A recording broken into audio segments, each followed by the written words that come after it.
Morning, everyone.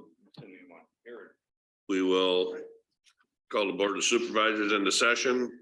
We'll start with our 8:45 work session with the county engineer, Russell Weber. Russ. Morning. Good morning. Just giving another general roadway update for our ongoing projects. Not a whole lot has changed since last week. We do have two crews working on our asphalt overlays on Goose Hill Road and James and Flanagan. Our Hickory Valley Bridge is going to have a bridge deck pour this week. And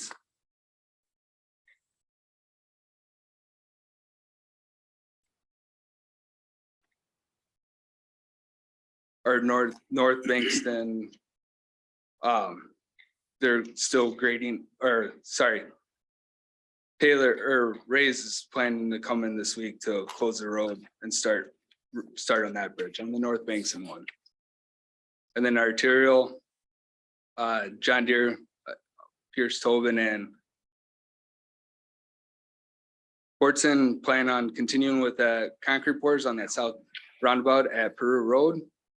And the arterial, they're working on that JFK intersection and all that asphalt's been placed. So that's kind of the quick update on that.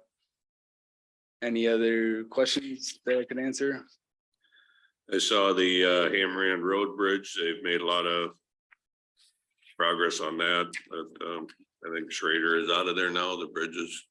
Schrader's out of there, and JPT will be in there to grade up their approaches this week. Good headway there. Any questions on the roads, Jay? I do not have any. Not on this report. I appreciate it.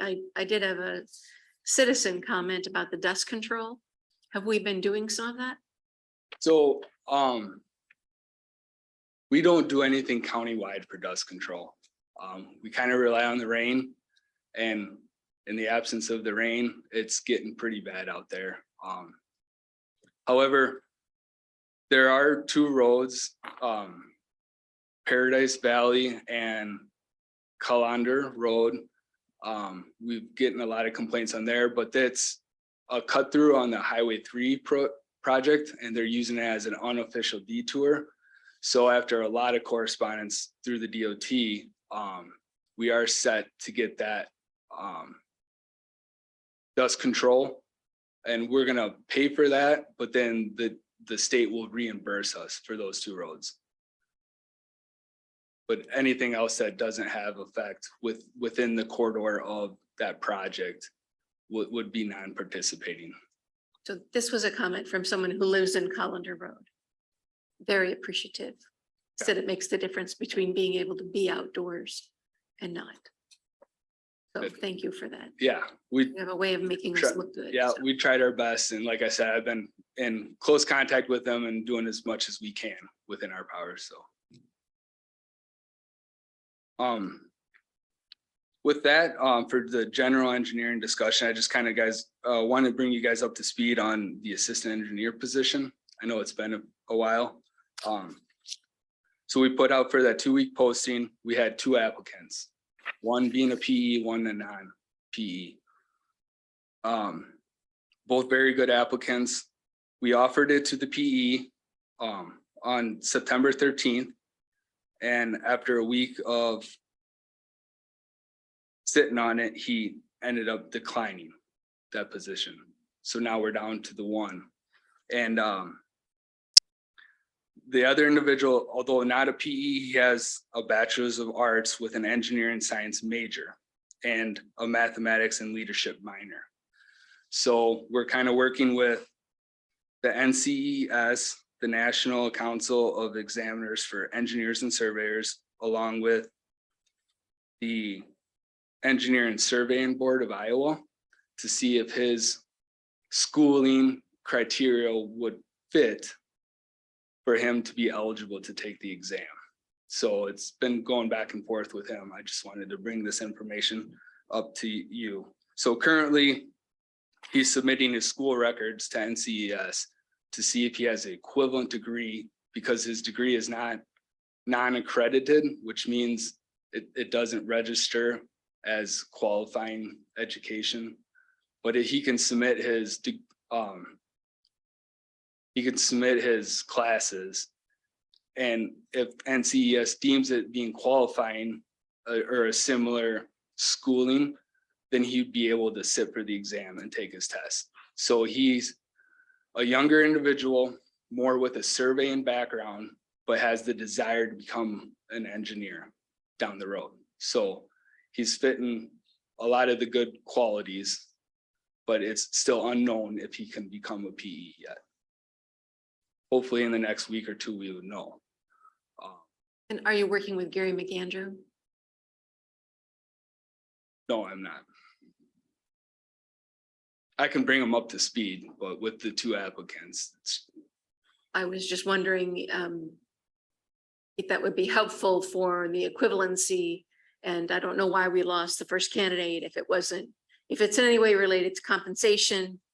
I think Gary could help with, knowledge of conditions today, and if we're offering the right amount. I just want to make sure that in another time you would have had full HR support for this. And that's a concern that I have, that it's seeming to be more difficult to fill the spot than we probably thought. And maybe HR might have some ideas about how to help. I know you're in the technical world right now, kind of in the weeds, trying to make sure that this person has the credentials we're looking for, but that's just a thought. right. And I just wanted to present you the information. And the applicant did have another offer. So he went out for us and another offer, and decided to stay with his current company. Very And good. some of the things he did mention was pay, but then also comfortability, that he has with his own firm that he's currently working at now. So the pay was not sufficient, or it was a concern, or, He made a comment that it wasn't as much as what he was making now. oh, I see, he would have taken that. He would have been taking a pay cut to take this position. Guess that's another way some HR help with that might be nice too. Sometimes you can make a change and still get the candidate if we need to be more aggressive. I don't know what my colleagues' thoughts are about that. Sounds like that one's a little too late. And so is there an offer out to the second candidate? No, I didn't want to make an offer because I know it was common amongst the board to go out for a PE. Now, he's a younger candidate. I think he fit very well with what we're doing, especially with some surveying background. He's an outdoorsy guy, so he'd help with the inspections. He does have a little bit of design. We can help him with the design as well. But more or less, we don't know if he's going to be a PE, so I did not offer him the position, knowing that he's not going to be a PE, but he still has potential. So your intent is to resolve that candidate before you repost the job? Currently, yes, unless you think Okay. otherwise. No, I think we've got a little time. I think you try to resolve that one candidate. You've come far along or what? Well, assuming you resolve it within, next month or so. Yeah, right. I agree. And if you repost it, then I think, maybe we can reevaluate the compensation and the job requirements. Yep. I just want to make sure you guys are up to speed and comfortable with this process. And if you rather see us go back out for posting, that'd be fine. And we can kind of evaluate if we're going to do anything differently than we did the first time, or like maybe Ann mentioned, talk to HR and seeing what something different we can do. But I'd be happy to bring this up in a couple weeks with more information, hopefully, and then we can take any corrective action. And see what you find out, and if he's Okay. going to be, I guess, considered qualified or not. Just to move forward from there. Ready. And that's about all I had, unless you have any other questions. You anticipate all the 7 or maybe 8 projects that are outstanding to be completed for this year, with maybe the exception of the build grant? Right, no, they, Seven will all be completed in this construction year. so James and Flanagan, hopefully in the next 2 weeks, that HMA would overlay would be complete. And then the primary focus would be Goose Hill. And it's very important to get that HMA done, especially now we're in October, the colder weather, shorter days. So there's a push there. I don't have any concerns. I believe they will get it done. And then the bridges are on gravel roads, so they can go into winter weather and it's not a problem. Those can get buttoned up. Thank you. And they've made a lot of progress on James Flanagan. I was Yes. over that way. That is, they're going to town on that. So I anticipate in 2 to 3 weeks that we're gonna have a lot more projects on the substantially complete. So this list will look a lot different in a couple weeks. Sounds good. Thank you. Thank you. Thank you, Russ.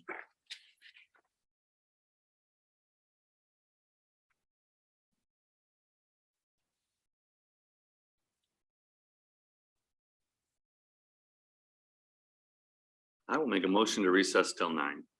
Second. We have a motion and a second to recess until 9. All in favor signify by aye. Aye. Aye. We are in recess until 9.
Morning, everyone. Call the Board of Supervisors into session for the Monday, October 10th, 2022 board meeting. This time we'll start with public comments. Anyone may address the board on matters of which are on the agenda. Please go to the podium, state your name and home address. Individuals wishing to comment on a public hearing will be given the opportunity during that respective hearing. Individual remarks are limited to 3 minutes. Do we have anyone in chambers wishing to address the board? Seeing none, do we have anyone on Zoom, Kevin? We do not. We'll move along. Proclamations. We have no proclamations for this meeting. Go to the approval of the minutes of the meeting of October 3rd, 2022.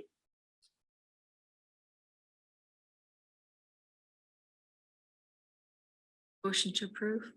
I will second that. Have a motion and a second to approve the minutes as presented. All in favor signify by aye. Aye. Aye. Aye. Move to the consent items. We have the first quarter fiscal year 23 revenue reports from the auditor, recorder, and sheriff. Have any questions regarding those reports?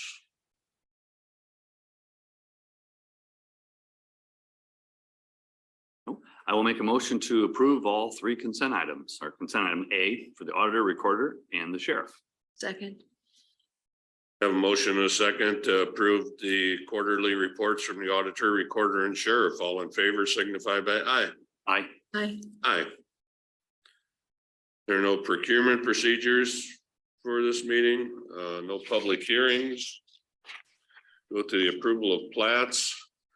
We have a resolution to approve the final plat of the Cass 5th edition. Is Tammy on?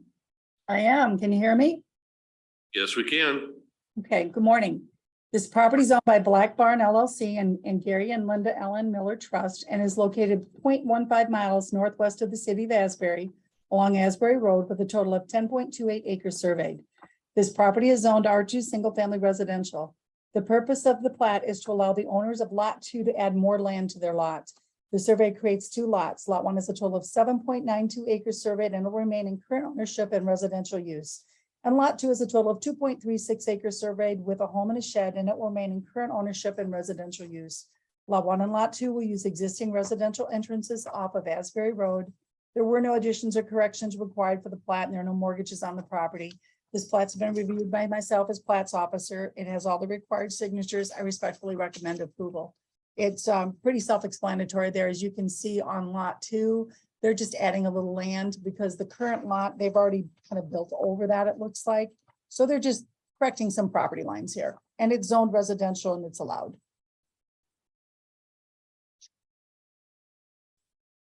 Anybody have any questions? Yeah, Ann, you're suggesting that lot 2 is correcting property lines? Yeah, so what's happened is if you look at, I don't know, Kevin, can you put up the aerial, just the aerial version of this in that packet? Right there, you can see where they're adding a little bit because the house itself is almost sitting already on the other property. So the Black Barn LLC is putting a house up in that area coming off of Asbury Road. And this plat is just to make sure that the Millers, actually own a little bit more of the property around where they actually have their existing home already. How much more is a little land?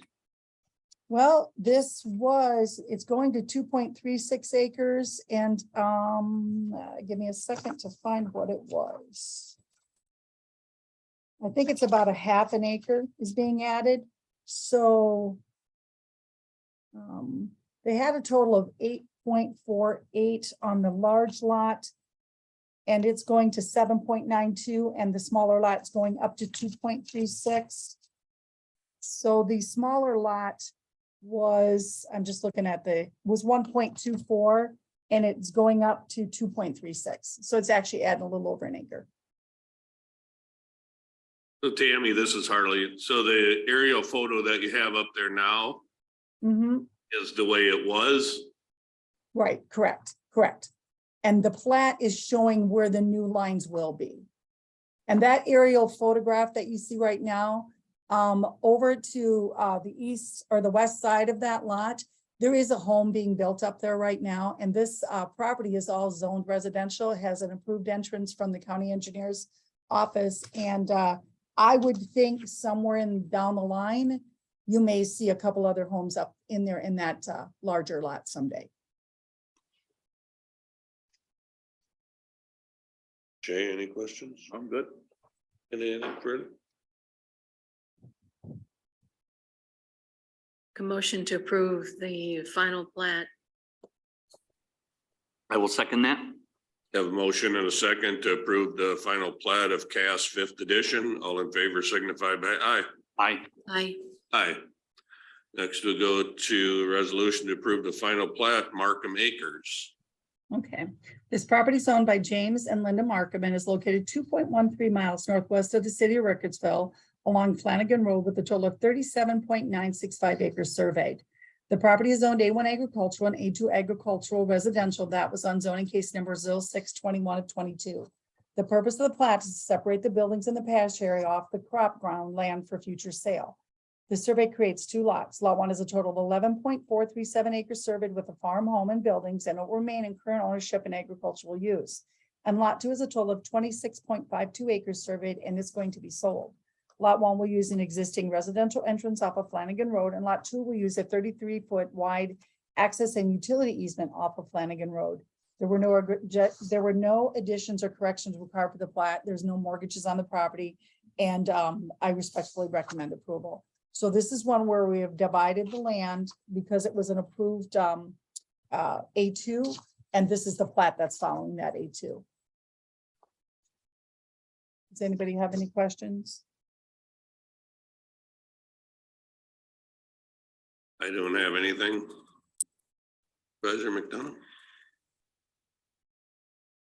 Oh, I will make a motion to approve the plat as presented for Markham Acres. second. Have a motion and a second to approve the final plat of Markham Acres. All in favor signify by aye. Aye. Aye. Aye. Next we'll move to resolution to approve the final plat, Windy Ridge subdivision. Okay. So the property is owned by Ronald and Jesselyn Briner and Kent and Judy Robkin, and it is located 1.81 miles northwest of the city of Asbury along 5 Points Roads with a total of 74.354 acres surveyed. This property is zoned R2 single family residential, and that was on zoning case number 0825 of 22 and zoning case number 0826 of 22. The purpose of the plat is to divide the residentially zoned land from the agricultural land that's fixing the title issues with the two lots owned by Kent and Judy Rubkin.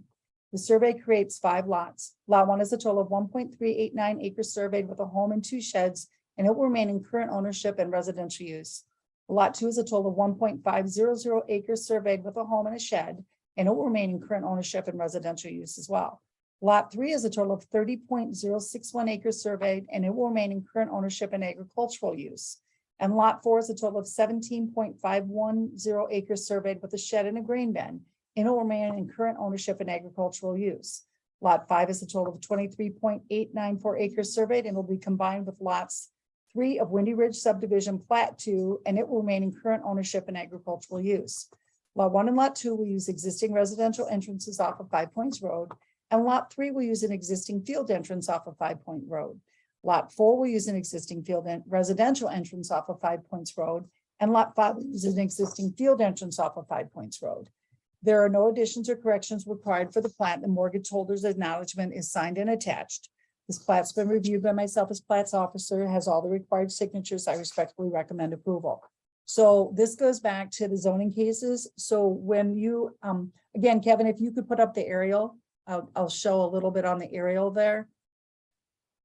Thank you. So those 2 little lots up into the northwest corner, they already had residential homes on them. And what we did in the zoning cases for this, we extended those lots because what they found out was on the Briner's property, there was literally homes and driveways on the down in the corner of that property. So that's what the zoning cases fixed. So then they came in, and what we'll see in the next plat is all of the stuff on the, I'm going to say on the west side of the road, or no, the east side of the road, that's all been zoned residential, and that's where we rezoned that to R2 because it's eventually going to probably be developed into some sort of a subdivision at some point. And everything on the other side of the road, on the west side of the road, those are all going to be created into lots that are going to be over the 35 acres in the next plat. And those all will be continue farming use or be sold for farming use. Does anybody have any questions? Make a motion to approve the resolution approving final plat Windy Ridge subdivision. I will second that. Have a motion and a second to approve the final plat of Windy Ridge subdivision. All in favor signify by aye. Aye. Aye. Aye. Next, we have a resolution to approve the final plat Windy Ridge subdivision plat 2. The property is owned by Ronald and Jocelyn Briner again and is located 1.81 miles northwest of the city of Asbury along Five Points Road with a total of 115.680 acres surveyed. This property is zoned A1 agricultural. The purpose of the plat is to combine the agricultural lots to sell as agricultural land. The survey creates 3 lots. Lot 1 is a total of 37.109 acres surveyed and it'll be sold. Lot 2 is a total of 36.420 acres surveyed and it will be sold. And lot 3 is a total of 42.151 acres surveyed and it's going to be sold. Lot 1 will use a 66-foot wide access and utility easement off of 5 Points Road. And lot 2 will use a 66-foot wide access and utility easement off of 5 Points Road. Lot 3 will use an existing residential entrance off of 5 Points Road. There were no additions or corrections required for the plat. The mortgage holder's acknowledgement is signed and attached. This plat's been reviewed by myself as plat's officer, has all the required signatures. I respectfully recommend approval. So this is the follow-up plat to what we had just approved, and this is creating the large lots for ag purposes. Does anybody have any questions?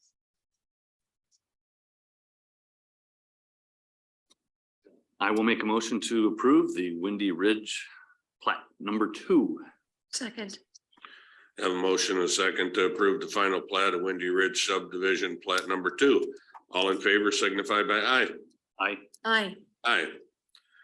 Next, we have a action items. We have a resolution to approve the hiring of deputies, assistants and clerks. 2 for the sheriff's office on there. Motion to approve resolution. I will second that. Have a motion and a second to approve the hiring of deputies, assistants and clerks. All in favor signify by aye. Aye. Aye. Next, we have a resolution, the approval of the purchase of service swap contract for the Dubuque area labor harvest. And that was the amount of $9,000. Ed, I'm here only if you have any questions, but as presented. questions for Ed? Supervisor McDonough? No. Okay. Nor do I at this point. I will make a motion to approve the resolution for the Dubuque area labor harvest. Second. Have a motion and a second to approve the purchase of service swap contract for Dubuque area labor harvest. All in favor signify by aye. Aye. Aye. Aye. Next, we have a resolution to approve the purchase of service swap contract for the Salvation Army. That is in the amount of $51,438 for mobile kitchen and emergency disaster relief. Have questions for Ed? Motion to approve the resolution. I will second that. Have a motion and a second to approve the purchase of service swap contract for the Salvation Army of Dubuque. All in favor signify by aye. Aye. Aye. Aye. Next, we have a resolution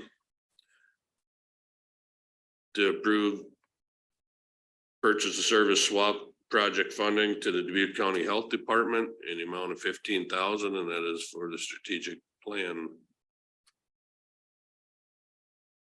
I will make a motion to approve the resolution for the Dubuque County Health Department. Second. Have a motion and a second to approve the purchase of service swap project funding for the Dubuque County Health Department. All in favor signify by aye. Aye. Aye. Aye. Next, we have resolution to approve the purchase of service swap project funding to the city of Piast in the amount of $475,000 over 2 years for the Kelly Oaks project. Motion to approve. I will second that. Have a motion and a second to approve the purchase of service swap project funding to the city of Piasta. All in favor signify by aye. Aye. Aye. Aye. Next, we have a resolution to approve the purchase of service swap project funding to the Dubuque area Chamber of Commerce, and that is in the amount of 500,000, and that is for the airport project. I'll make a motion to approve the resolution for the Dubuque Area Chamber of Commerce related to air service. Second. Have a motion and a second to approve the purchase of service swap project funding to the Dubuque area Chamber of Commerce. All in favor signify by aye. Aye. Aye. Aye. Next, we have a resolution to approve purchase of service swap contract for the Macocata River Water Management Authority. And that is in the amount of $42,775. Motion to approve. I will second that. Have a motion and a second to approve the purchase of service swap contract for the Macocata River Water Management Authority. All in favor signify by aye. Aye. Aye. Aye. Next, we have a resolution, the approval of the purchase of service swap contract for Dyersville Historical Society. That is in the amount of $9,000 for phase 2 of the wrapping the windows at the Dyersville Botsford Doll Museum. Ed. In the document in the packet, erroneously, the signature, the authorized signature for the Dyersville Area Historical Society was left off. That is Jane Beshen is the president and the authorized signer. So in the actual documents, if you approve them, we would include Jane Beshen, president, as the signer on their behalf. I'll make a motion to approve the resolution for the Dyersville Area Historical Society with amendments as verbalized by Ed Raber. Second. Have a motion and a second to approve the purchase of service swap contract for the Dyersville Area Historical Society with listed agenda changes amended for Ed. All in favor signify by aye. Aye. Aye. Aye. Next, we have correspondence. Kevin. Good morning, supervisors. I'd like to read the communication into the record. Chair Potoff, I would like to take a minute to commend Mary Hobble on her years of service to the residents of Dubuque County. Mary has held the position of deputy auditor since 2016. In her time as deputy auditor, Mary has been known as the go-to person with all the answers for the Board of Supervisors. This is no small task, and throughout her time here at the county, Mary has continued to offer the highest level of service to staff and citizens alike. Prior to joining Dubuque County, she served as the city clerk in Worthington for many years. Throughout her time in Worthington, she forged many relationships and friendships that continue to this day. While I've only worked with Mary for a little less than 2 years, I am appreciative of all the hard work and training she has provided to me. I thank Mary for her service to this office and for her lifelong service to the residents of Dubuque County. On behalf of the Dubuque County Auditor's Office, I wish her well in her retirement and officially order her to relax, spend time with her family, and to take all the vacations she has talked about taking. Thank you, Mary.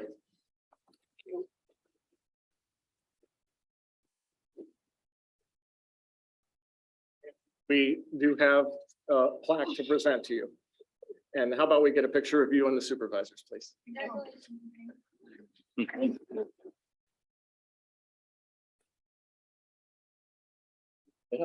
Like a picture, or you certainly could say a few words too. Assuming chair.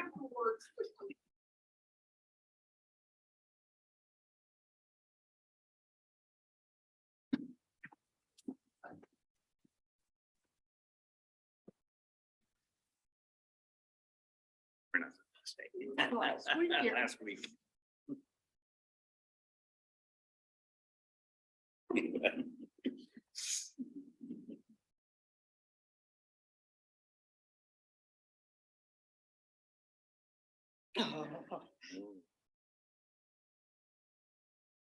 Gotta get done by the United States.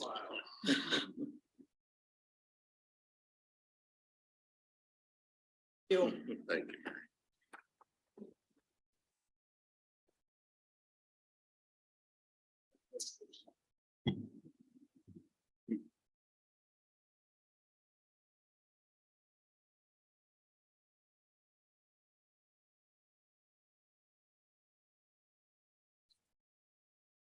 Make a motion to receive and file. Yes, I will second that motion. Have a motion and a second to receive and file the letter to the board from Auditor Dorado. All in favor signify by aye. Aye. Aye. Aye. Congratulations, Mary. Thank you. Appointments and open vacancies for information only. No personnel requisitions. We'll go to the public comment section. At this time, anyone may address the board on matters of which are of concern to that person and which are not agenda items. Please go to the podium, state your name and home address. Please be aware that the board is limited in their ability to respond to such inquiries, and Iowa code prohibits the board from deliberating or acting on items not appearing on the agenda. Individual remarks are limited to 3 minutes. Do we have anyone in chambers wishing to address the board?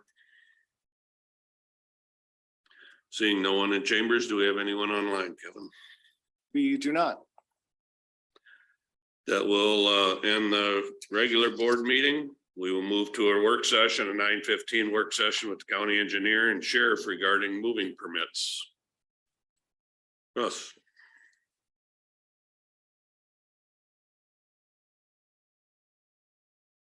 Joe, Good morning. how are you today, Sheriff? Oh.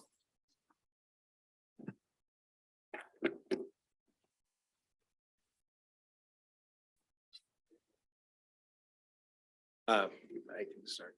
Good morning, everybody.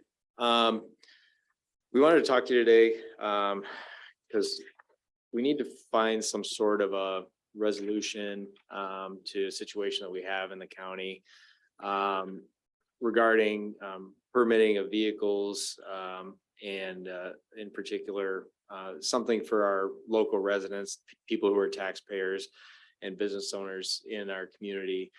And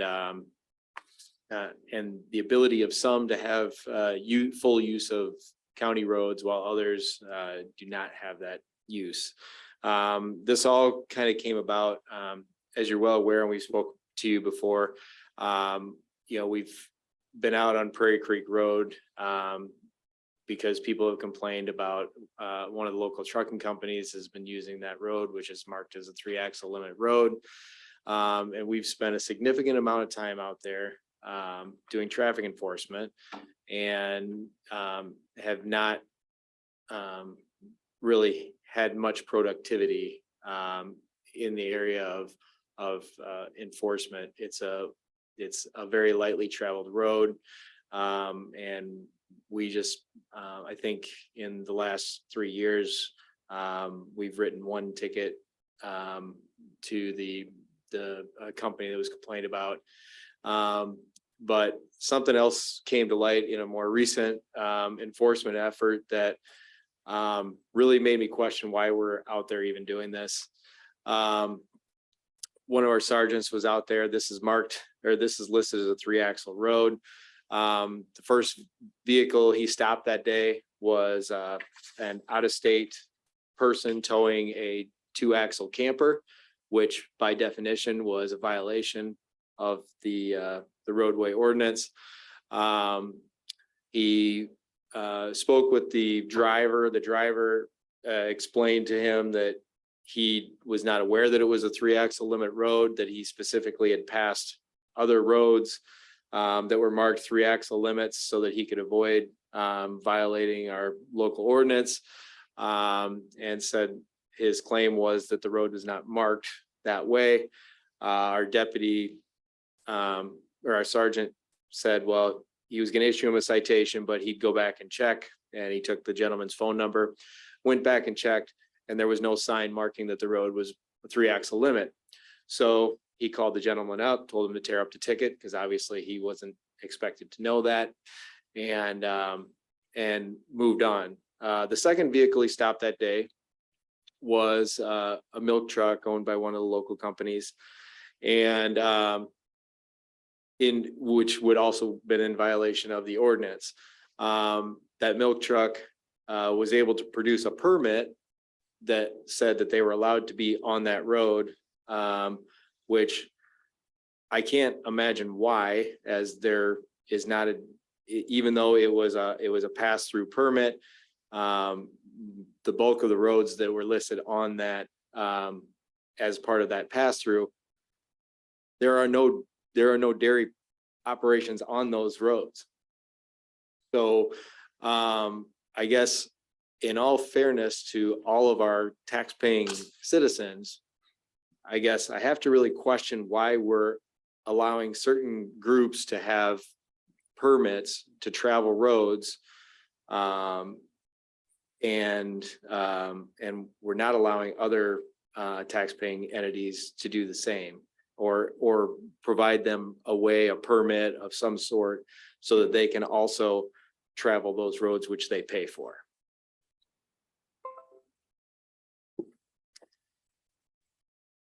Okay, I believe I sent you guys the local ordinance for your review.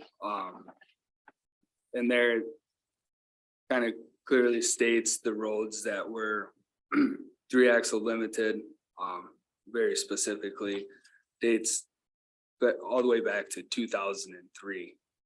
So my knowledge, it's always has been a 3-axle road, and there's some language within the ordinance that says vehicles moving farm produce from market to destination on the restricted road, or feed or fuel home for heating purposes to farm or home on the restricted road. And it also states that vehicles authorized to use the road under a current permit issued by the county.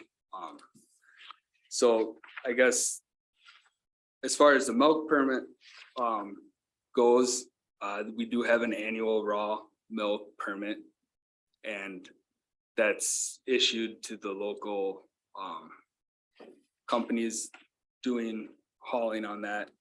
Now, if they're using routes that are 3-axle that do not have a destination on that road, then that's something that we need to look at and correct.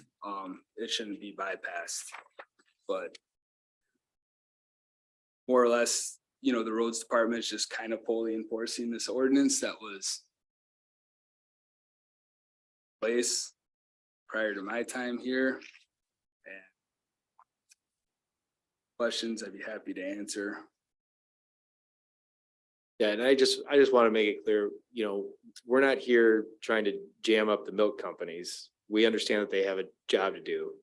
And, you know, however they go about doing it, and as long as they're legally allowed to do that, that's, you know, I totally get that. What I'm saying is this is more of a fairness issue to all of our company owners who pay many thousands of dollars of taxes to use the roads in this county and are being denied that opportunity. And on our part, we're getting stuck in the middle and trying to, you know, use discretion in how we enforce these ordinances. I have dealt with this issue, obviously, for a while when I was at the sheriff's office. I was not aware of this permit thing at that time. And obviously nobody was aware of it until Sergeant Bainey stopped the milk truck. There is an issue with fairness because milk is obviously a farm product. So is grain and cattle. I don't know how we could permit one and not the other. Can't keep one person off that's hauling farm produce and allow another to do it. So I mean, we've got to come up with something to change this because this isn't gonna work. And Corey Fobb is here also on behalf of Fobb Trucking. If I think he'd like to say a few words. Actually, you know, the concern I have high level here is that what we're doing is basically having, this is becoming a public hearing about particular folks who want to use particular roadways. And as we know, we've had a public hearing about this issue on Monastery Road. And I don't see the 30 people we had written comments. I mean, I'm just concerned about, this is a work session between the roads department and the sheriff's department about whether or not this is good. This is what we want to do. Do we have an understanding? I understand Mr. Fobb is an impacted person in this, but I don't think we've given notice to the community that we're going to have this kind of discussion. That's where I am with this. So I think we have a relatively new county engineer, and the sheriff's turned up some new anecdotal information about who's being stopped and who's not. And I think that's a point about education between Board of Supervisors, county engineer, and the sheriff. That's the play here that I see. Is this what we should be doing? You know, if you read the ordinance, there's no county attorney here, by the way, as we look at ordinances. The purpose of the ordinance has several purposes. One of them is to protect the roadways from damage and deterioration. So that's, you know, I think if we're going to talk about moving permits, that's not what people associate. This conversation we're entering isn't about moving permits. This is about access and removal of the roads itself. And I think we've had broader conversation, and we need to get back to that. I understand what you're saying, Ann, but I do have to disagree a little bit. Auditor Delgado, when did you send out the agenda? It went out on Friday. But it's, So anyone who was interested in commenting had 3 days. This agenda is a publicly announced item by the county. Anyone who wants to comment has the ability to read the agenda, find out what we're going to be talking about, and come and comment. if we could just hold a minute, Hold on. Corey. What this says, 9:15, work session with county engineer and sheriff regarding moving permits. That's what this says. That's not clear articulation of the conversation we're having. So that's my point. Yes, of course, we publish notice. Of course, the agenda's out there. I think if we'd said, you know, restricted ordinance concerning Dubuque County roads, we would have had more people here about this issue. So that's what I'm concerned about. So yes, Mr. Fobb. Corey Fobb, 6333 Old Davenport Road. Are you running the meeting? Sam, he was gonna get to talk. Just wanted to know who's running the meeting. Yeah. Thank you. Go ahead, Corey. So kind of talking about what Ann said, like none of us were ever aware that this was, you know, that this was even a possibility. And at last year's, when it got tabled at last year's meeting, you know, Anthony wasn't very transparent at all to you guys and to the neighbors. And the 30 people you're talking about, there was 14 on that petition, and 5 of those on the petition have permits to use that road. We didn't even know about it. Anthony knew about it. The neighbors knew about it. We didn't. You guys didn't. Just to be clear on what's really going on. Like, so technically, if you take the 5 off of the 14 signatures, you got 9. We had 6 signatures for it. That would, with the 5, that would make us 11. They would have 9. So now there's more people out there in favor of opening the road up to the other neighbors to keep it fair. My questions really are to the county engineer. You know, what Russell do you want to do? I mean, you know, have you had time to digest this and time to look at with the sheriff? You know, the permitting process that you use. This might all be a surprise to you too, as of, you know, Thursday of last week when it became an agenda item. Right. No, I think Sheriff Kennedy brought this to my attention, and I've had conversations with Bob, so I do have a background of it. But one thing that the board might know that I don't, was that this was brought up in the past. So I'm not going to speak of that, but at least you guys have a little bit of background of what happened prior. But all I can go off of is, you know, this ordinance, and to echo what you already said, the purpose of it is to eliminate hazard to persons using the road and to protect the roadway from damage. Prairie Creek is not in the best shape. But we do have in our 5-year plan, actually even next year to overlay that road, which would significantly improve it. So at that time, maybe we could collectively decide if that's one we want it to continue embargo, or maybe we would just do an addendum to this ordinance and take it out. There's no, excuse me, there's no bridges on that would be affected. Was my understanding, That's right. talking to Anthony, last time this was brought up. Jay, do you have anything? Couple questions. So, yeah, I'm happy to have the work session because we don't get involved in moving permits very often. So my question, I don't know if you have the data now, but I would definitely be interested, and I'm sure the board would be as well. You've got a listing of 5 different permits that are allowed, and we have roughly 11 roads that are restricted. So how many permit applications do we get a year, and for what dollar amount? So, well, you probably don't have that right in front of you, but Yeah. I'd be interested in just how many are out there.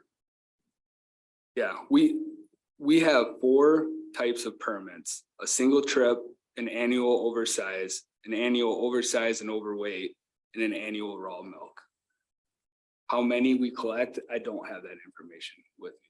Would you be able to get that? I could. How many, I guess, are active permits is what I would be interested in. Yes, yes. Not, For you know, all, the one-time thing, I'm not worried about those. I guess I'm looking at, you know, the raw milk. How many do we have that are using them every day? just the raw milk. That would be the only one. that I'll would take apply. all of them. If you have them. All 4 You've got- categories. You've got 5 listed on the website. So I'm looking at the website right now, and there's 5 listed on the website. I would just, if it's 4 or 5, we can get that clarity. And then just how many are issued annually, maybe over the last couple of years, and for what dollar amount. Most of the permits are pretty small in dollar amount. And it sounds like it's a big deal, at least to businesses in that area. So be interested in knowing that type of data. I'm interested in that too, to know that if you can, and I'm sure your staff can help you get that at a high level, what we're looking at. The other thing I'm interested in is all of these roads that are restricted. You don't have to inspect them all, but I know we do annual, you know, we have a condition report on all these roads. And so for purposes of this ordinance, are we still concerned about these roads, right? So let's remove it from just being about a specific road. Let's look at this from high level to see, is the ordinance as we have it right now, is it correct? Do we understand it? What are we doing? And is it what we need in Dubuque County? And then I think it makes it, as you say, fair. We're looking at the ordinance overall. And then if we have, and we do have a problem with Monastery Road and Prairie Creek, I'd be looking for a possible solution, but not if it's going to be destroying roads that we've invested significant funding in just improving. So we have to have a long-term solution as to the way forward. That's what I think. This has come up in my term many times. So let's try to get a solution, but I do think we have to give our new engineers some space to get, you know, to get educated on the issue itself. Bert? Jay, on that, was there a log hauling one too, or some lumber or something?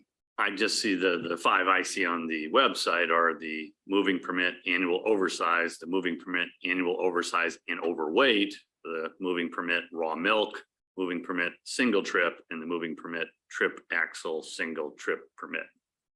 Okay, well, there's some loggers that have permits too. There's 5 of those, but maybe things have changed Raw forest in the route, last, maybe that might. there be you the go, one. there you go. It's not listed as a moving permit. The other thing I want to talk about is, Russell, why do you want to move? We have a farm to market road in Monastery. The map you guys have is the Dubuque County farm to market roads that you get federal money for. From most trucks pay $8,000 to $10,000 a year in road taxes, whatever state it is, county, the state distributes it. So you use that money to put in to fix bridges or box culverts. Monastery Road since 1984 has replaced 2 box culverts. One of them was a single lane bridge that was a 10-ton bridge, which is why it got put to a 3-axle road. This has never been addressed ever since it's been updated. I think you fixed the second box culvert in roughly 2008 to 2010. And since then have done an overlay. Now that I know that money comes out of the farm to market application money that you get. Why do you want to move them off? Why do you want to move people off that road that are trying to get grains and raw milk to and from the the highway system? You want to put them down a pure county road, which is Prairie Creek. Does that make any sense? You're taking us off a farm to market road and you're trying to put us onto Prairie Creek, which is not a farm to market road. I think one of those concerns at one point was about residences along the road. It was a safety issue to try to move folks to Prairie Creek. There are many homes on Monastery Road as it intersects. So, if you have an answer to that, Russell, in your 2 months as county engineer, feel free to jump in. I wouldn't say I wanted to, it's just been enforced since I've been my tenure in time. So this is nothing I dived into. Certainly don't want to, it's just, it was embargoed. Prairie Creek was. Monastery Road from sundown, I guess it doesn't have a date, but it's in the ordinance. It's in the Dubuque County ordinance, so. So just for clarification, I guess, we receive federal money to help maintain that road. Is that accurate? Well, you get pools of money, resources from the county, and some of them are allocated to farm to market routes specifically. Okay. So there are many farm to market routes. It's Right. not just Monastery. but- No, but I mean, I guess what I'm saying is the federal government gives us money to maintain farm to market roads in general, not just Monastery, just in general. I don't know. DOT. The Through the Iowa DOT. So. Right. Okay. All right.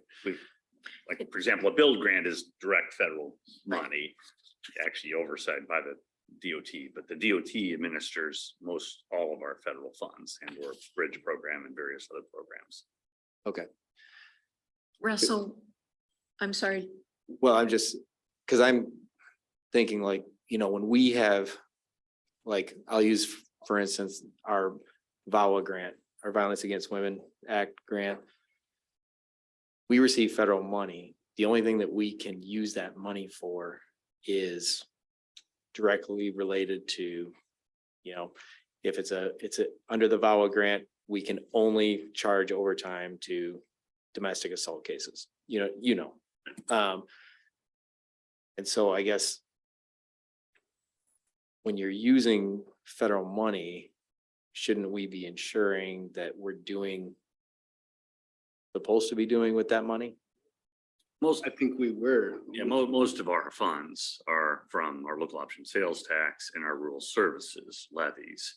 That's where a majority of our road fund typically comes from. Take the build grant out that we, got for 10 million.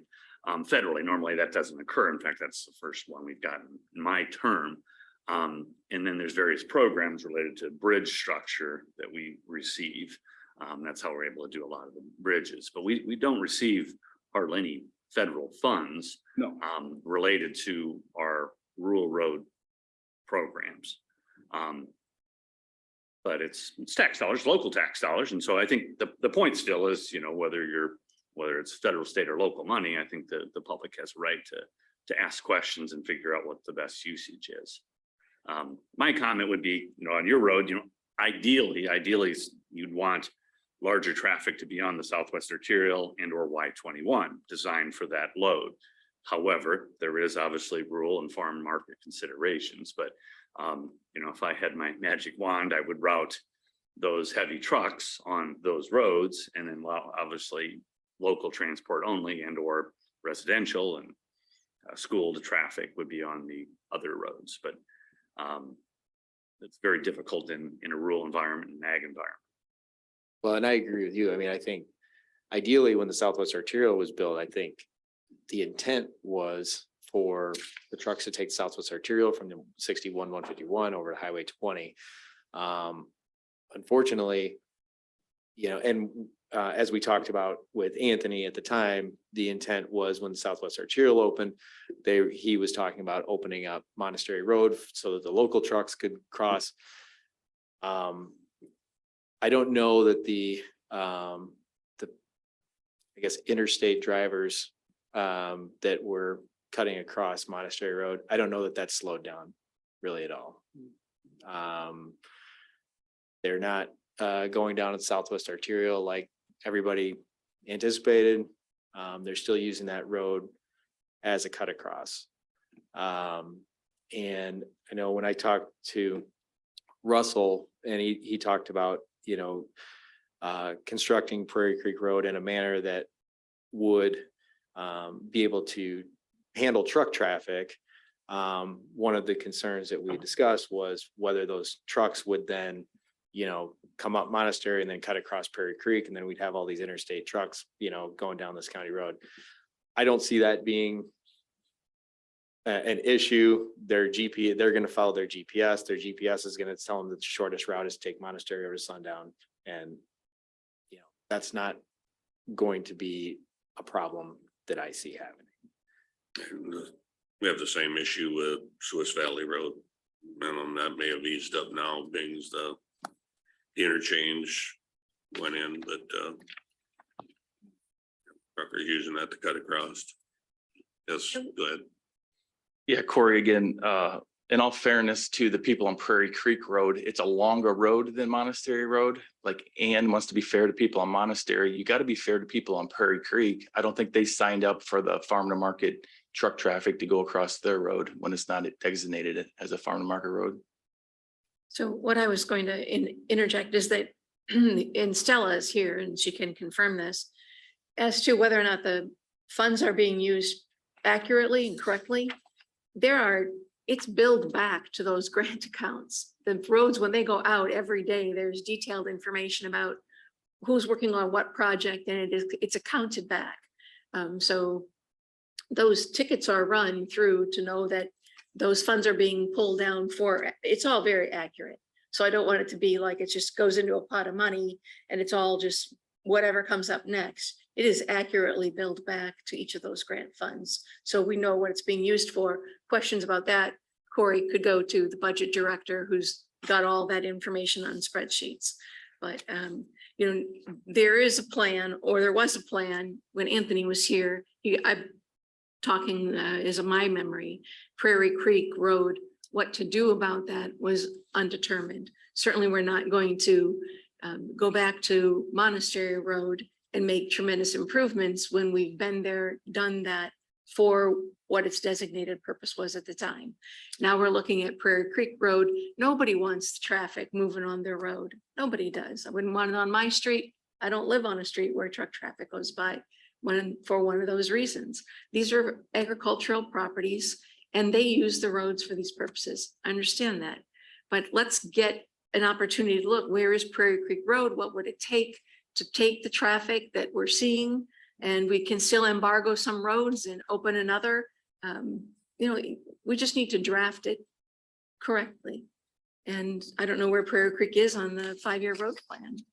Well, and I think when I spoke to Russell about this, I think Russell actually has a very good plan in place for, maintenance. I know when Anthony was here, he had talked about when that maintenance cycle came up that they were gonna get Prairie Creek from Ryan over to McAndrews and build it up so it could handle truck traffic, and then take McAndrews over to Monastery and build that in the same way. And, Russell and I discussed it, and, we actually came to the agreement that it's actually safer for everybody involved if you just make that overlay all the way over to Sundown Road on Prairie Creek, because where McAndrews comes out on Monastery, there's a hill and a curve, and it's just not a good place for trucks to really be pulling out. It's a much safer place to take Prairie Creek over to Sundown. So, You know, we have had the discussion and, you know, I think Russell's got a better plan. But the question becomes, until that time, or until that road gets taken care of, you know, what are we doing about this permit issue that makes it fair for the people that live out there and have businesses out there? So we can certainly, if there's not a posting, we can post. That's relatively easy, right? You're saying you tore up a ticket last week because it wasn't posted correctly. Well, that's a posting fix. I understand you don't want to spend resources there, Sheriff. There's been several areas where we've talked about that, and I understand that as well. I'm not being critical. I understand, and I appreciate that we don't have abundant resources to have traffic control out in the county. That's not the highest priority. That's not what citizens want you to be doing. So, but I don't know, you know, Russell, when we can next visit about this, when you have your understanding of what it might take for Prairie Creek Road to be made. You know, I'm open to suggestions for enforcement, but I don't think it can be, well, while we figure it out, it's all good. As Supervisor Wickham said, there's 11 roads here. I don't think we can just throw it all out because it's difficult for some. Is it safe for them to be using it now since it's not safe to give other permits out? Is that what this is? That's the Like- sheriff, that question. No, that's the As engineer. far as road safety, I don't, you know, What I'm not. specifically? Okay, so you got 9 milk permits specifically for Prairie Creek. So that must be a safe road? Is that right? We don't know what That's the permits the- are. I May or talked may to him not, before. but I asked him. when it says moving farm produce from market to destination, we can't deny them access to that road. No, I'm saying you're giving them a permit to use that road. Is the road safe for them to be using? You're saying it's not safe the way it sits, the What- condition of it today. What road? Prairie Creek, that's what we're talking about, right? Right, I don't think anybody said it was unsafe. It's more about destroying the road. Oh, And I guess we can let it go to hell and you'll quit using it because it'll be so rough you can't drive across it, but so here's your permit, your raw milk permit. It says it's only good for tractors, not truck and trailer combinations. And then right below it, it says up to 80,000 pounds on a tractor. That's not even close to what they can haul. Like closer to half of that, but your permit says they can haul 80,000 pounds, I think that's Iowa code to, not a tractor. You don't got near the bridge length. I would really like to see, I don't find that very helpful, honestly, Mr. Fobb, to have that just be, we have a county engineer who's indicating he's going to get the answers to the questions from the supervisors about the permitting. We're all learning information today. So let's reconvene when we have some greater detail in front of us. find out how many permits are actually out there and we can find out how many permits. And like I said, if there's milk haulers hauling on roads without accounts or farm produce, then they should not be using it. So that's the correction that the roads department needs to make. Fully aware of that now, and we will make adjustments to get that corrected. However, to my knowledge, if they have to get that raw milk on a axled road, we have to allow them to do so. and I understand that, but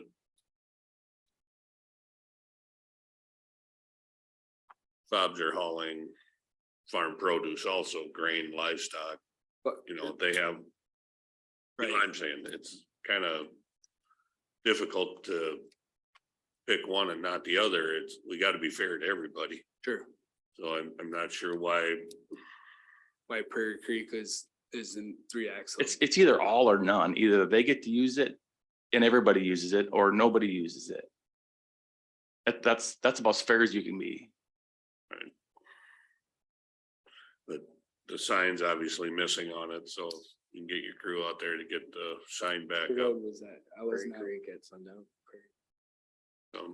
Somebody knocked the sign down or pulled it out, whatever, just get it put back up.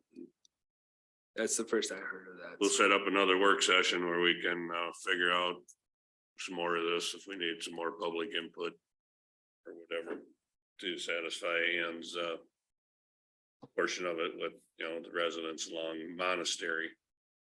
But I would be more inclined to agree with Joe that it would be safer to take it all the way out to sundown instead of trying to turn on McAndrews and it's not, it's a four-way intersection. It's not real wide, and then you're going to Monastery, and it's not a ideal intersection there either. Right, and you're taking a left versus a right. Taking a left on Monastery versus taking a right on Sundown. This would require an amendment to the ordinance, so we would have our up to 3 public hearings as we go through and amend that ordinance. And to the earlier question, to the other point is if the other roads are on there, North Cascade's been severely reconfigured since I think some of the last dates as well. So there are probably some value to looking at the other roads on there. I can still tell you large trucks still get stuck beached on Military and North Cascade, or Military and Oakland Farms rather, where they're teetering at least twice a year. But there'd be value to going through that ordinance, and we can do that in our office along with the engineer's office and get that on the books if we want to have public hearings for changes to that ordinance. Right, this is new to everybody here. I was with the sheriff's office a lot of years, didn't know anything about this permitting thing, and I was dealing with AJ over this, you know, and all of a sudden we find out about this, Ultimately, though, it is, I mean, I'm gonna be looking for the county engineer's recommendation. That's where I see this to be, between the county engineer, public safety. Those are the concerns that we need to address. I know there are many citizens impacted, and we can get a petition one way, we can get a petition another way. Let's find out what our best professional recommendations are. That's what I will be using to base my decision on primarily. Okay, anything further? Good. Thank you, Mr. Fogg, for being here. Thanks, guys. Thank you. Thank you, Joe. Thanks, Russell. Thanks, Russ. Thank you, Sheriff. Thank you, Mr. Bob.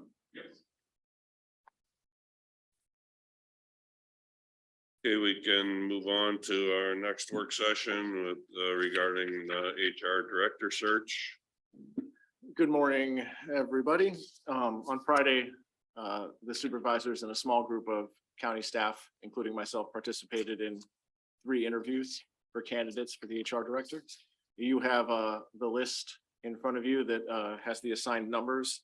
We would be discussing this morning candidates 9, 10, and 11 who were interviewed on Friday, and potential next steps. We would like to be able to reach out to anybody we would want to speak to for a second interview, and anybody who did not move forward, we would also want to be able to reach out to them sooner than later. So this work session is for deliberation amongst the 3 supervisors, and feel free to ask any questions. But we would be looking for an idea of, with candidates 9, 10, and 11, who you would like to see for an in-person interview and to move the process forward. Candidate 13 withdrew their application. correct? Candidate 13 took a position at another business, so. Okay, so the candidates are 9, 10, and 11. I'm interested in a further interview with candidate 10 and candidate 11.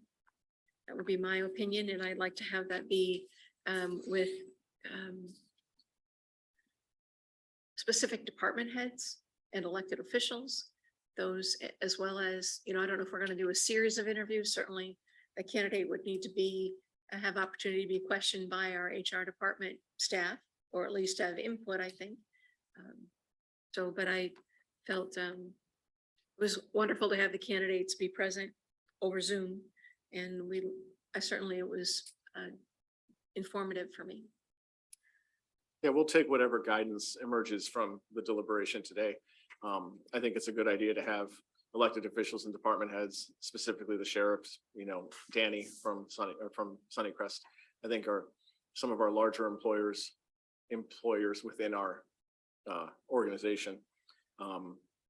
And we can work out the specifics with whichever candidates emerge. If we're going to have them sit in a room all day and then people filter through to meet, or if we want to set up structured interviews with panels, we can sort of work through that information. Could we have Gary McAndrew help us with the next steps? Meaning, this is what he does, right? Professionally, and he also has a search arm that he uses in his business. For high-level searches, could he help us with questions? Could he help us with process? What this might, any suggestions? I'm asking for his suggestions as We can reach out to him. Thus far, when we've sort of mentioned Mr. McAndrew, this is what we're doing, we've gotten that it's exactly what you're supposed to be doing. So I think that we're all, the people involved in this process between Stella and Ed, myself, HR staff, and then the three of you, I think we've all been doing pretty much what your standard steps are going to be in this course, but we can certainly run our ideas past him to get some feedback and some ideas, best practice sort of thing. Jay, you're, Yeah, I think just it would help if the board would just be able to maybe nail down what the process is from here on out. So, and really it's how many times do you want, I agree on the candidates. So at least when Supervisor McDonough said, I agree on the two candidates. That's my final short list. And so now really you're talking about how often or how many more times do you want to interview these candidates? And then secondly, who's going to do that? Who's going to be involved? And so have somewhere in the neighborhood of 20 elected officials and department heads. So I'm not sure if we want to include all. So, and I don't think we want to interview 10 times probably. Yeah, So somewhere there's a number. And so that's what I would just nail down. I mean, if I was hiring these for my business, I would have one more interview with maybe certainly the decision makers, us three supervisors, and then 2 to 4 other elected officials and department heads. and I believe that's what Ann had referred to as, just a few others like the sheriff and Sunnycrest as being the 2 largest employees or employers, and then us 3, and we could use. I think what Supervisor Wickham said is exactly what was going through our head, is that I don't think anybody would want to, I don't think we'd want to have any of these candidates have to sit through more than one more No. interview. I would be And, more comfortable with one interview. And to your point of 10 to 20 department heads and elected officials, I would call these people up right now and have them, Yeah. you know. So what is the number? So I certainly would support the sheriff, certainly support Sunnycrest. We had previous people on other ones. I mean, So so how Kevin. I would have auditor? for this set, I would do myself, the sheriff, Danny from Sunnycrest, and the 3 supervisors. And then if we want to have Stella sit in as well, and Ed, I think there's nothing wrong with that. He did a fantastic job facilitating on Friday. And that'll give us some input. It was helpful to be and beneficial for me to be able to ask a question, for Stella to be able to ask questions. And I think it would be for Danny and Joe as well. It'd be the same format. It wouldn't be a public. Correct. And we do it in person though. Right. This I would mean, in it'd be person. public, in public, but it's not a public meeting. Correct. not This be would deliberating. not be a board meeting. This would Right. be, we'd sit in here, or we'd sit in the law library, we'd sit wherever we wanted to go. And it would be substantially longer than the 20 minutes we allotted for the first round, At an hour, probably. probably. Yeah, I was thinking 45 minutes to an hour. So I'm comfortable with what you just described. I think our format worked really well. I know we sent out some questions in advance if supervisors wanted to use any of those, but everybody sort of asked their own questions and everybody sort of fed off of the other questions being asked. I think it was quite smooth. Could we Is include that- the county engineer? We could, yes, of course. I don't think there's any, I think that would be the max we would want though in the room. I would give up my seat to put the county engineer in the room. I don't have HR. We've changed this job description tremendously. Mhm. So I think that the folks who are going to be using it for recruitment, retention, union issues, those are the people that need to get comfortable with the choice. Oh, make no mistake, I agree wholeheartedly. I mean, the department heads and elected officials who will be speaking to these candidates outside of the supervisors are the people that are going to be utilizing this candidate, 99 times out of 100. Given the changes with the job description, the supervisors' interaction is going to be significantly less than it was with previous iterations of this role. So I think there is value to having more people there that are going to be working with this individual. But again, there's a fine line. You don't want 15 people in the room interviewing one person. I mean, I wouldn't wish that You're, on anybody. making it a lot more difficult for the person, I think. You know, Keep it to a smaller group, 7, 8 on one, that's plenty, you don't want to walk into an auditorium and take an interview, you know what I mean? That well, and makes once it the a little different. decision's made, I'm certain that each individual, you know, elected official or department head is going to want to have a sit-down meeting with the person to get to know them and sort of talk them through it. You know, at a certain point, we have to trust our peers' judgment and the fact that we're all looking out for the best for the county, so. Absolutely. So we're up to 9. So is that what supervisor wants? So we're up to 9 if you include the budget director and project manager, along with the other individuals. Is that what we want?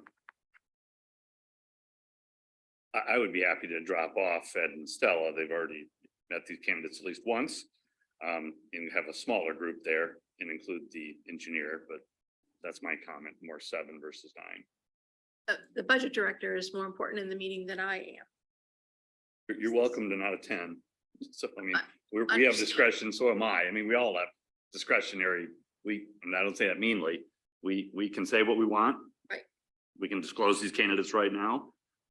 We also cannot attend. So Right. it's not good practice. It's not really our job.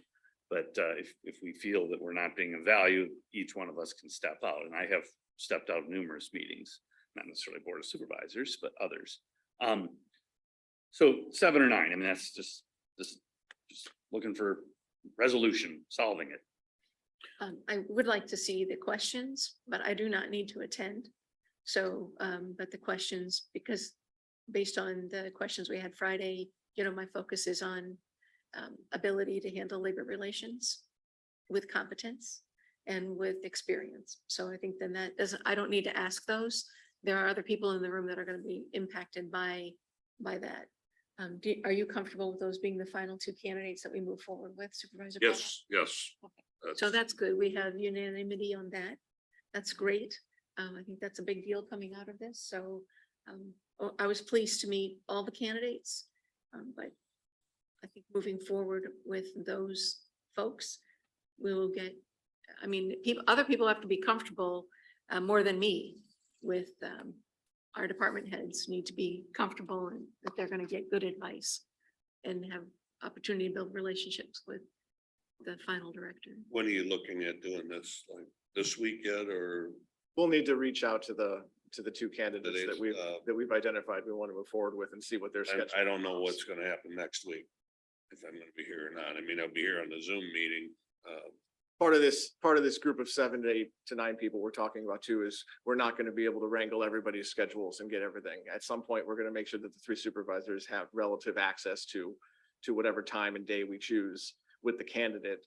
And then anybody who's able to attend out of our selected pool would then be able to attend. So we may only end up with 5 or 6 people at the end of the day. And maybe, you know, this Friday or next Friday, or not this Friday, Thursday or next Friday, but I may be available all next week. It all depends with this. We'll put some feelers out today to inform the 1 candidate that they will not be moving forward and to inform the other 2 candidates that we would like to speak to them further in person and sort of get an idea of what their timetables allow. So in regards to your questions, Supervisor McDonough, if you want to just simply submit some of your questions to us, we can somebody at that meeting can make sure those questions are asked again for the benefit of the group as well. And Stella, I'd be really interested, you don't have to share this now, but through the process, you're probably the most recent executive level recruit that we did and went through that experience. So perhaps I think your perspective on this was, you know, I felt a little bit that you were getting alarmed when we were up to 9 people in the room. So best practices from your perspective, I'd like to see us successfully recruit one of these 2 candidates. Luckily, it will not be a public forum. So that's one edge that we'll have here. Very good. So what are we doing? 9, is that what it is? Up to 9? Well, let's see. We have 9, I guess. So if everyone says yes, we'll have 9 in the room. Just asking, I guess. If You guys comfortable with that? that's if both of you show up.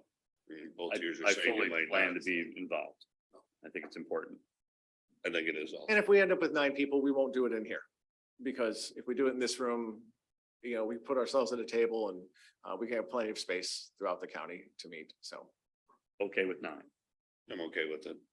I mean, I would prefer to get Gary McAndrews' opinion and celebrate about 9 people. That would make 10. Because it could be 2 steps. It could be very informal with a group, more formal with another. I mean, this is not what I do professionally. So I don't know if I'm comfortable with 9 or not. Jay, I'm not uncomfortable with it. I just would like to use best practices and recruit one of these 2 folks to be our director. Well, we're drifting off that because we're waiting way too long. And we keep doing that. We will miss candidates and lose candidates. I think So- we need to move it forward. Move it forward with a smaller group and usually the decision makers attend. That's been my experience in hiring many people at this level or above. We have limited persons asking the questions, maybe 4 of the 9 asking questions and the rest, we value their opinion. Yeah, this position will report to the Board of Supervisors. That currently is us 3. The Board of Supervisors will also make the final decision on who this candidate is. I think what you want the process to be is those fair to those attending. What is their value there? Is it just recommendation? Is it just comment? Is it observation? Is it, in writing or verbal? And so, that's what I would think we'd want to explain to them. In my vantage point, it'd be, I'm interested in your comments and your feedback, not necessarily recommendation. I'd like to see scoring. Okay. Scoring reports can then be given to see if it's close or if there's a clear person that's favored. That can be done through scoring. I am not a fan of that, so you'll be deciding it. Supervisor Potoff, what would you like, scoring or no scoring? We can put together some scoring. Well, Can he help? I'd like the board to make these decisions. I've done it both ways. The scoring does help.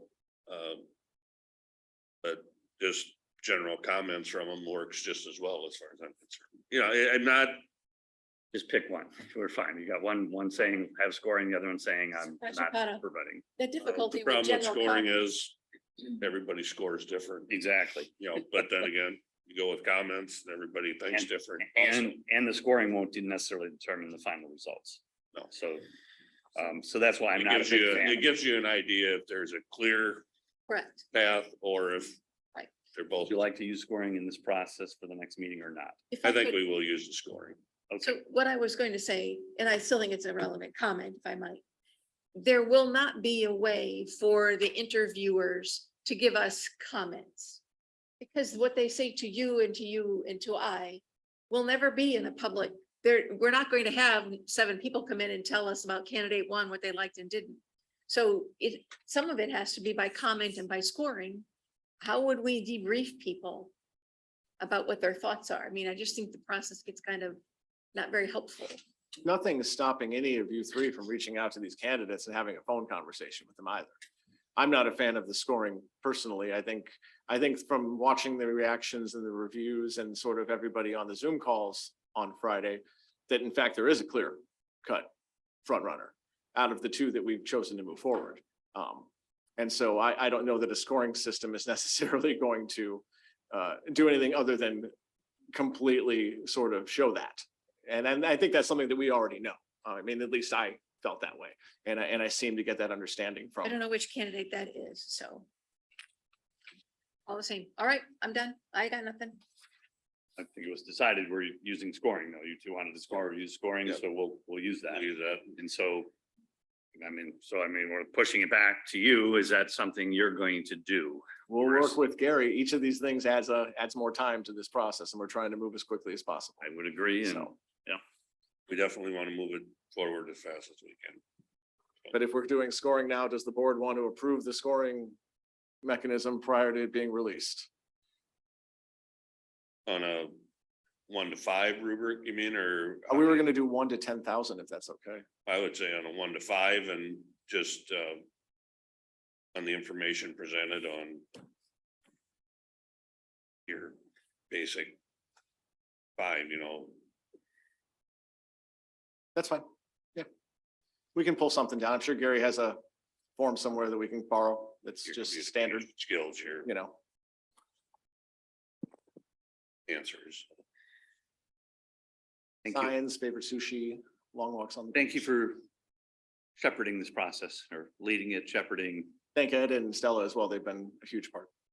Yes, Much appreciated. So it's much appreciated, Ed, Stella. Oh, thank you.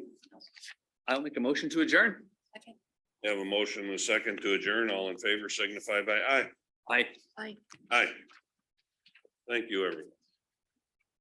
All right. And see.